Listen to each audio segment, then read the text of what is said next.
I'm Tiana Lodesher here with Christian Daytalk, and we have with us the commentary editor of the Washington Examiner, Conn Carroll. Conn, you have authored an upcoming new book about marriage and its influence on politics and American society. This has really been the guys versus gals election. Based on some of the exit polling, this could be one of the biggest gender gaps in the century.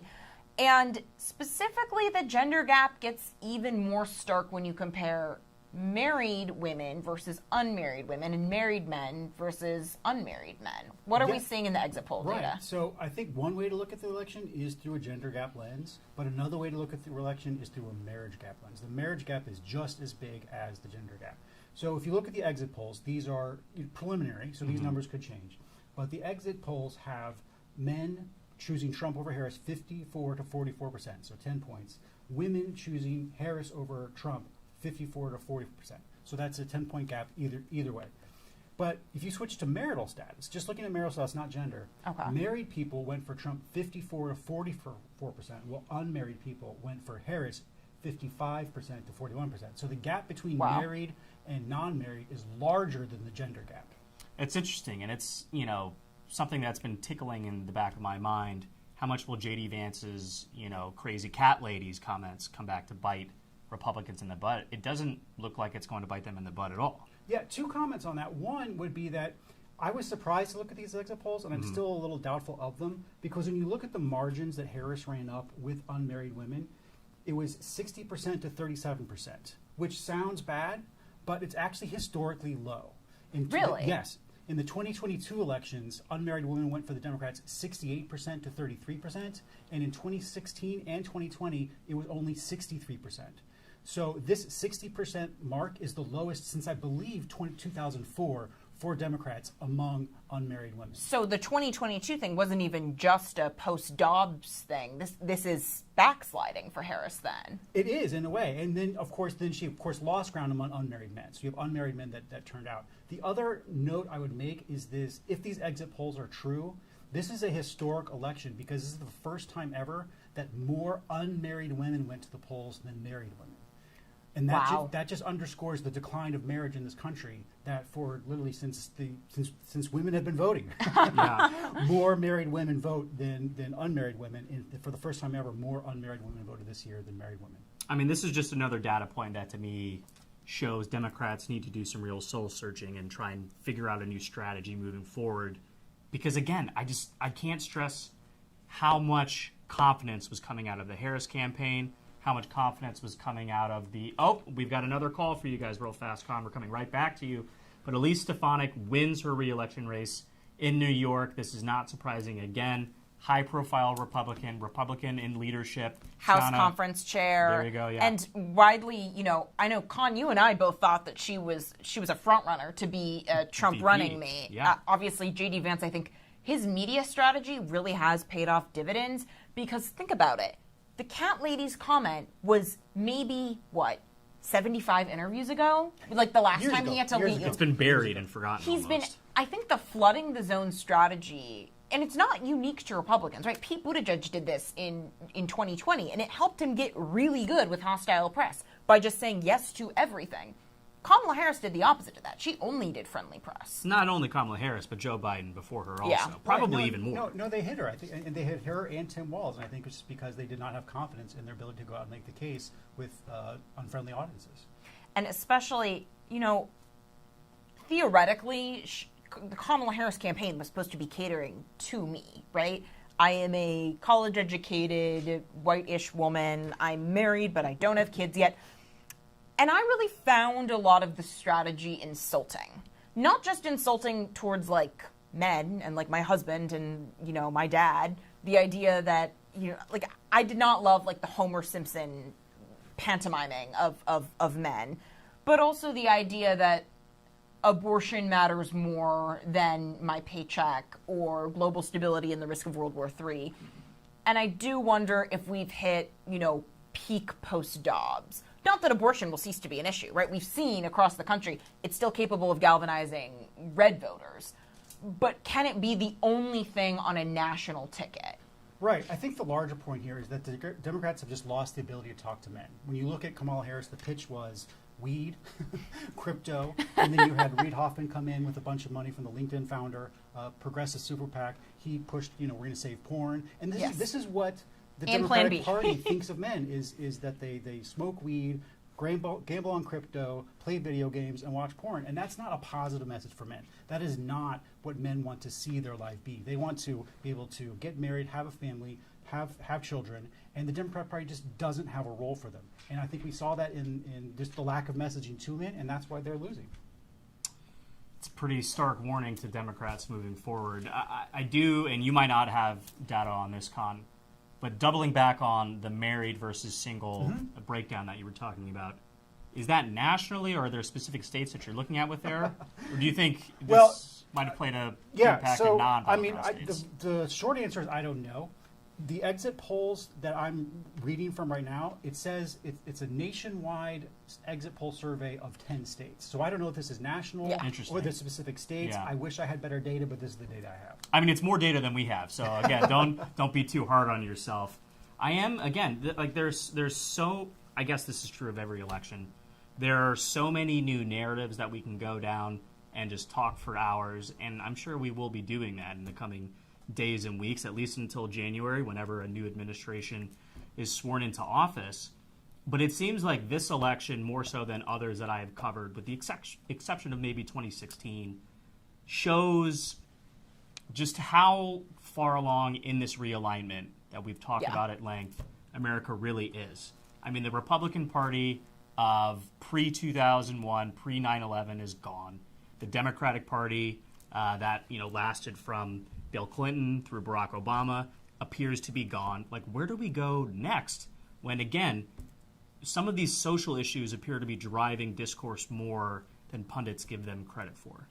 Yeah, I mean, we'll see if the Democratic Party learns any lessons from this election. If they say, look, this is all just Joe Biden's fault, we should have pushed him away sooner so that we could have a competitive primary, or if they actually stop and say, no, look, we do need to offer men something more. We do need to offer women something other than abortion. But if they don't, I think you're going to see continuation of this realignment. Yeah, and Monday morning quarterback, if this holds and if Donald Trump does win and if they keep the Senate and even if Democrats win the House, how do they craft an affirmative message that is not just, we're not Trump? Because when Kamala Harris was in, that Brett Baier interview on Fox News, he was really trying to push her. What is the new way forward? What do you mean? And she finally said, I think the most revealing answer she made was, we have to move on from the last 10 years. And he said, what do you mean the last 10 years? And she said, he's running. As though we can vote our way out of the media being obsessed with Trump, right? And if Trump becomes president again, everyone's going to be obsessed with Trump. What is the message, affirmatively, beyond Trump? Because you can't just build an entire political party with a lasting future, but quite literally with Orange Man bad. I think it has to start in the states. I think when you look at the Democratic Party's bench, it's thin because they're not succeeding in governing in really anywhere. You look at California, it's a basket case. Newsom's you and I are both refugees from California. Yeah. But California Democrats there, the voters believe that state is on the wrong track. You look at Illinois, a complete mess. Chicago, particularly terrible. New York. The Democrats need to go back, figure out what is working, what is not working, and succeed at the state level before they can then compete nationally. It sounds like they need to just trade away all their assets, tank for the draft next year, get in some young new talent. No, I mean, but seriously, that I do think that's a problem on both sides of the aisle. Age of candidates, being able to connect with, we know, Gen X is probably the largest demographic this cycle, but they probably won't be next cycle. Yeah. I mean, you've got millennials coming in, or millennials established, Zoomers coming in, Gen Alpha, God help us, is going to be able to vote probably in the next election. Politics moves quickly, especially in the social media age, and I think it's time that both parties sort of had a come to Jesus moment, so to speak, because I don't think Republicans necessarily want to be the party of Donald Trump forever. They love Trump right now because, he's batting 500 essentially in his political career. But this is a democracy. We're supposed to hand it down to the next Well, generation. wasn't that part of the Vance pick? Well, yeah, no, It was. absolutely. It was. And I would also say, to stick with my state, kind of theme here, is that, Republicans have a bunch of states that are being governed and run well by youngish people. I mean, it's not just Texas, which is doing great, both economically and people moving in. I mean, you have Musk coming in and building starships. You have Florida, which is doing great. I mean, look at how fast they count their votes. It's a wonderful run state. But you have Utah, other Sun Belt states. Republicans have a number of very successful states. I mean, look, we know how to build stuff. We can build houses. We can build infrastructure. We can build power lines. We can provide what working families need. And I don't think Democrats have any state to point to and be like, this is where the progressive ideology is working. I do want to cut in real fast and give you guys a little bit of an update on these critical battlegrounds that we're still tracking. Again, North Carolina is the only one that's been called by the Associated Press, which is our metric for calling races. But Pennsylvania, Donald Trump has a 3-point advantage with, oh my gosh, and the map just disappeared on me. But he has a 3-point advantage. Almost with, 90% of the vote 89%. called in. Do you have Georgia pulled up there, Tiana? I do not have Georgia. I will pull up Georgia.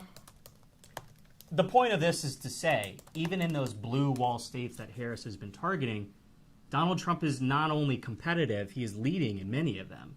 And again, it takes time to filter in all of these votes, especially with the high rates of early voting and mail ballot voting. I mean, New York Times, the needle is all the way over for Trump at this point. With over 95% of the votes in for Donald Trump, he has 50.8%. Harris only has, yeah. So I mean, Georgia. If I were a betting woman, Georgia is close. The estimated margin, according to the New York Times, is 2.5 points. Pennsylvania, the estimated margin is Trump 1.9. If that is the case, a big leading indicator of that will be when we hear from the Dave McCormick campaign. And we are still waiting that update from Gabrielle, who is at the McCormick Watch Party. That would be another big win for Republicans in the Senate. Of course, Bob Casey, he comes from a political dynasty. He's been in the Senate for I don't know how many years off the top of my head, but he's been there a while. He's very good friends with Joe Biden, and you have to think, someone who has been a fixture in Pennsylvania politics, for them to fall from grace like this, it has to be an issue at the top of the ticket. Well, he was one of the last pro-life Democrats, and he had to abandon that. And not just, again, Joe Biden and Kamala Harris really made their senators walk the plank for nothing, right? To get rid of the Hyde Amendment. They knew they were never going to be able to get that done. So it's not like it was burning political capital to create the ACA or something that lasts. It was just vote against your principles that you've had for your entire career in office for literally nothing. The Hyde Amendment's still there, and it's never going to go away, not so long as, Democrats don't have a massive governing majority. And yet, I obviously I don't think Bob Casey is losing because of abortion. If anything, that's probably one of the few things helping him. But it is just, you live long enough to see yourself become a villain in politics. Shout out Batman. I think the larger issue here is the Democratic Party does not allow any moderates. I mean, look at the Senate. You have Manchin and Sinema, who started out at the beginning as both Democrats. Yeah. And because they wouldn't take the hard party line votes that the rest of the party wanted them to take, they were pushed out of the caucus. They both ended up as independents. And of course, now Sinema has left. Manchin has left too. That state flipped to Republicans with Justice. And because the Democratic Party refuses to have a big tent and keeps forcing everyone to go along with the same hard left issues, they're just narrowing their possibility of voters. Yeah, I mean, for all that Trump gets, called a cult leader and Republicans get criticized for being too obsessed with him, policy-wise, the GOP is a huge tent right now, right? You have your more pro-union, protectionist, isolationist. You have your social conservatives. You have Donald Trump, who to an extent is a little bit social libertarian and traditional conservative. He's for gay marriage. Yeah. I mean, as long as you aren't literally a Cheney and you don't want to start nuclear war with Russia foreign policy-wise, like you're basically allowed into the Republican Party. And is it where Trump has given Republicans, because the personality appeal is so great, has he given Republicans way more cover than they've had in the past to be this white tent? I do think that's what it is. I think, after Romney's loss, they needed a new model. And when you go back and you look at that primary, all the other candidates, Cruz, everyone else, was down the line conservative on everything, and Trump just came in and blew it up. And so it was the strength of his personality. You can call it cult appeal, whatever you want. But it was the strength of his personal brand that allowed him wiggle room on a lot of these issues that before had been a straitjacket for a lot of Republican candidates. And so apparently we're not going to hear from Kamala Harris tonight.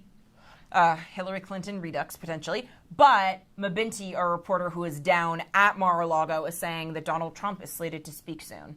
I mean, the question is are his internals good enough in Pennsylvania that he's going to say he won? I predict yes. I mean, and quite frankly, if the New York Times reporting is correct, we could be getting that quite soon. It's, as we've talked about with the Electoral College map, he doesn't need Wisconsin. He doesn't need Michigan. Those are nice pickups. But if he gets the same states that he won in, Arizona and Georgia, which he won in 2016, North Carolina, which has already been called and which he won in 2020, all he needs is Pennsylvania. Yep. And it's game over. And Nevada's a nice sign of the demographic shift, especially among Latino working class, the culinary union.